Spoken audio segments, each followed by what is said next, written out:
Olá pessoal, aqui quem está falando é o professor Paulo e dando início ao curso de análise combinatória, vamos para a primeira aula que tem como assunto os elementos necessários da teoria de conjuntos.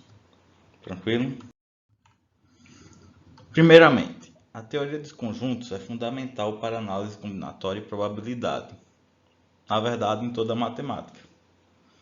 E como a gente vai utilizar muitas propriedades de teoria de conjuntos, é interessante que estejamos todos na mesma página, certo?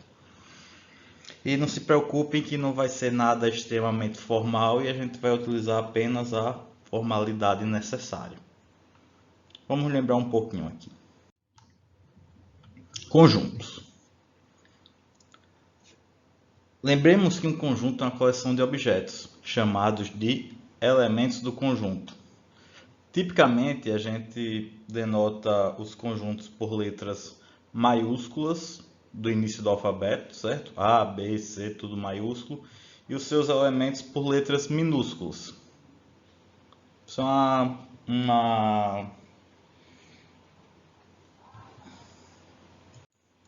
uma convenção assim que informal, mas que muitos utilizam e facilita, certo? A menos que os conjuntos sejam denotados por letras especiais que irão surgir, como os naturais, os inteiros, racionais e etc, certo? Então vamos lá. A afirmação de que Szinho minúsculo, é um elemento de um conjunto A é escrita como S pertence a A. Pertence com esse Ezinho aqui, correto? Então isso quer dizer que o S é um elemento de Azão, maiúsculo, conjunto. Como conceito primitivo, um conjunto fica completamente determinado por seus elementos. O Azão, que é um conjunto, fica determinado pelos seus elementos, com letras minúsculas aqui. E podemos denotar desse jeito, o conjunto e seus elementos entre chaves, correto? Decorrente disto, dizemos que dois conjuntos A e B são iguais, A igual a B, se eles tiverem os mesmos elementos. E é isso aqui em notação matemática. Ou seja, se Szinho é um elemento de A, ele também tem que ser um elemento de B, se A igual a B, certo? E se Szinho é um elemento de B, também tem que ser um elemento de A. E essa relação de pertinência e igualdade é conhecida como axioma da extensão. O axioma da extensão é o axioma que diz que dois conjuntos são iguais quando eles possuem os mesmos elementos. Então, quando eu boto o mesmo elemento várias vezes, isso não altera o conjunto, certo? É a mesma coisa de eu pôr só uma vez. E a ordem também não altera o conjunto. O conjunto que tem o elemento A e o elemento B é o mesmo conjunto que tem o elemento B e o elemento A. É isso que fala o axioma da extensão. Dados os conjuntos A e B, dizemos que A é um subconjunto de B, denotado dessa maneira aqui, com esse Czinho, se todo elemento de A for também um elemento de B, em notação matemática. Ou seja, se eu tenho um elemento que está em A, o A está contido em B, então quer dizer o quê? Que esse elemento também é um elemento de B. Tranquilo? Note que com essa notação, se A é igual a B, então eu também tenho que o A está contido em B. Tranquilo? Quando o A está contido em B e eu tenho que o A não é igual a B, a gente diz que é um subconjunto próprio, que é o que tem dizendo aqui. Diremos que A contido em B é um subconjunto próprio de B se existe algum elemento Bzinho em B que não pertence a A, certo? Esse elemento Bzinho em B aqui está dizendo o quê? Está dizendo justamente que o A é diferente de B, certo? Porque se eles fossem iguais, todo elemento de B seria de A. É o que está dizendo aqui. E a notação que a gente utiliza é assim, o Czinho, no caso, quando está contido é igual, a gente pode botar desse jeito, ou pode botar desse jeito com um traço embaixo para dizer que pode ser igual. E quando quer dizer que ele é um subconjunto próprio, a gente corta esse traço aí do igual. E essa notação quer dizer justamente o que eu falei, que A está contido em B e A é diferente de B. Quer dizer essas duas coisas ao mesmo tempo, certo? O conceito de inclusão de conjuntos nos permite reescrever o axioma da extensão da seguinte maneira: A é igual a B se somente se o A está contido no B e o B está contido no A, que era o que eu tinha acabado de falar. Esta condição é equivalente e é comumente usada nas demonstrações de igualdade de dois conjuntos, que é o que a gente faz quando quer provar que dois conjuntos são iguais. A gente primeiro mostra que o A está contido no B e depois que o B está contido no A, ou vice-versa. E como é que a gente prova isso aqui? Eu tenho que pegar, para provar que o A está contido em B, eu preciso pegar um Azinho aqui no A, arbitrário, e preciso mostrar que para todo Azinho que está em A, ele também está em B, aí eu provo isso. E para mostrar essa, eu preciso pegar um Bzinho em B e preciso mostrar que, seja qual for o Bzinho em B, ele está em A. Ou seja, se um Bzinho pertence a B, ele também pertence a A. Provando essas duas coisas, a gente mostra o quê? Que A é igual a B. Tranquilo? Conjuntos por predicados. Consideremos um conjunto ômega. Para cada elemento S pertencente a ômega, um predicado Q de S é uma afirmação que é verdadeira ou falsa. Ou seja, um predicado é como se fosse uma frase, uma informação sobre algo. Então, essa informação aqui é sobre quem? Sobre S. É isso que está querendo dizer aqui. Assim, a gente pode escrever dessa maneira que o conjunto são os S pertencentes a ômega, tal que o Q de S, que é essa afirmação aqui, é verdadeira. E isso define completamente um subconjunto de ômega. Por que é subconjunto? Porque ele está em ômega, certo? Então, dentre os que estão em ômega, esse subconjunto aqui fala que são os caras que estão em ômega que QS é verdadeira, certo? Então, isso aqui é o subconjunto de todos os elementos de ômega que satisfazem QS. Um exemplo é, se eu pego esse A aqui, que são os Szinhos inteiros, tal que S é igual a 2K para algum K natural. Que conjunto é esse? É o conjunto dos números pares não negativos. Por quê? São os Szinhos nos inteiros. Até agora só sei que está nos inteiros, tal que S é igual a 2K. 2K significa o quê? Que ele é um número par. E como K só pode ser natural, então ele é um K não negativo.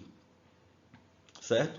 E a existência de conjuntos formados dessa maneira aqui, com esse predicado, é garantido pelo que chamamos de, na verdade, é um esquema de axiomas, né? Esse axioma da especificação, e tem uma condição para ele valer. A condição que temos é que, por exemplo, se esse conjunto aqui eu vou chamar de Z, Z é igual a esse conjunto aqui, eu tenho que esse predicado aqui, ele não pode se referir ao Z, certo? Então, no caso aqui, o predicado que eu tenho aqui, depois de dois pontos, não poderia se referir ao A. Isso é uma das coisas que eu preciso ter para satisfazer o axioma da especificação. Tranquilo? Conjunto vazio. Assumindo a hipótese existe um conjunto, com esta hipótese e com o axioma da especificação, que é aquele que eu posso definir um conjunto por um predicado, podemos provar que existe um conjunto sem elementos. Como é que a gente prova isso? Dado um conjunto ômega, eu pego esse subconjunto aqui, um subconjunto V, que são os Szinhos em ômega, tal que S é diferente de S. Eu posso pegar esse predicado? Posso. Por quê? Porque ele não se refere a V. Ok? Então, o axioma da especificação fala que eu posso criar esse subconjunto aí. Ou qualquer outro predicado universalmente falso, desde que não se refira a V. Daqui também pelo axioma da extensão. Qual é o axioma da extensão? É aquele que fala da igualdade entre conjuntos. Dois conjuntos são iguais quando eles possuem os mesmos elementos. Temos que o conjunto V, esse conjunto aqui, que a gente já sabe agora que não possui elementos, porque quais são os S que é diferente de S? Nenhum, então ele não possui elementos. é único, certo? E para esse conjunto aqui, que não possui elementos, a gente vai chamar ele de conjunto vazio. E para o conjunto vazio, a gente tem uma notação especial, que é essa daqui, que é um ozinho cortado, ou então um zero cortado. Certo? Perceba que aqui eu não utilizo esse símbolo entre chaves. Se eu botasse chaves aqui, eu teria um conjunto com um elemento, que era um conjunto que o vazio pertence a ele. Então,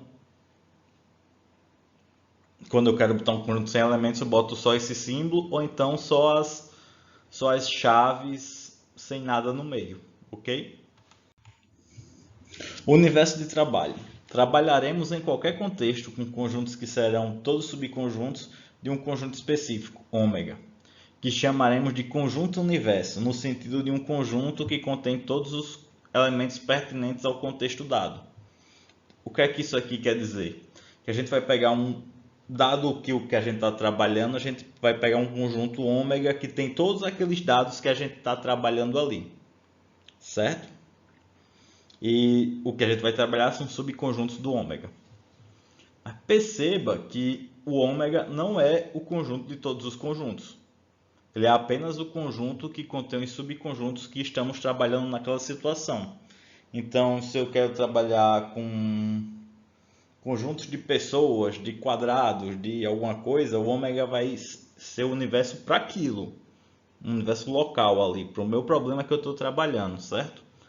Porque, na verdade, não existe um conjunto de todos os conjuntos, certo? Então, foi a observação que eu pus aqui. Para os mais puristas, fica como um bom exercício de demonstração utilizar o axioma da especificação, que é aquele do predicado, para provar que não existe um conjunto de todos os conjuntos. Certo? Então, o conjunto do universo que a gente trabalha é o universo local ali para aquele problema. Operações entre conjuntos. Então, se eu estou no meu universo lá local, ômega, e eu tenho dois subconjuntos de ômega, um A e um B. A gente define como a união de A e B esse conjunto aqui.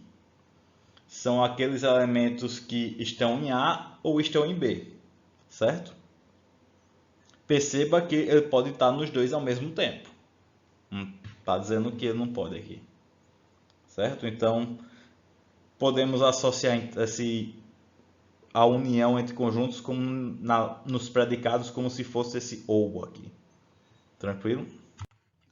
A interseção entre A e B, que são aqueles elementos que estão em A e estão em B ao mesmo tempo, em linguagem matemática aqui, com que faz que a gente possa associar a interseção de conjuntos para os predicados como se fosse um I.